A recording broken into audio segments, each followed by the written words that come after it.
Hello mga mi, for today's video, gagawa tayo ng bigger size na single bouquet. So, 2 wrappers yung gagamitin natin. Kuha ka ng dalawang wrapper, tapos i-cut mo into half. Then, yung dalawang half, i-cut mo siya ng 1/3. Tapos, yung other isang half, i-cut mo siya ng ganyan, half din. Then, yung isa is i-cut mo siya ng 3 times. Ganyan na. So, it's better na i-cut niyo siya para dire-diretso na siya pag nag-wrap kayo.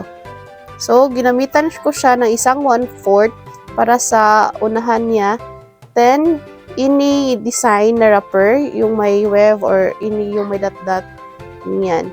So, sa pag-wrap is continuous lang yung tape na ginamit ko.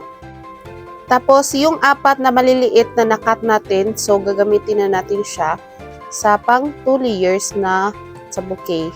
Ayan. Fold nyo lang isang times. Then, continuous lang until, so magamit natin yung 4 pieces na small na mga wrappers natin.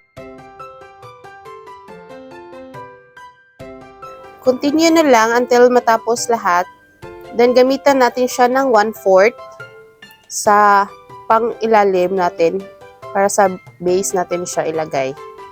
Then next, gamitin na natin yung dalawang malalaki, yung kinuha na lang natin siya ng maliliit na cut. Ayan.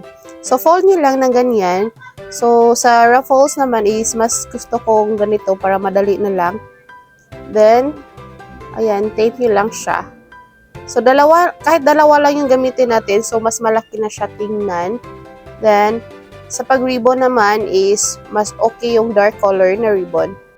Thank you for watching mga mi. Till next video. Bye-bye!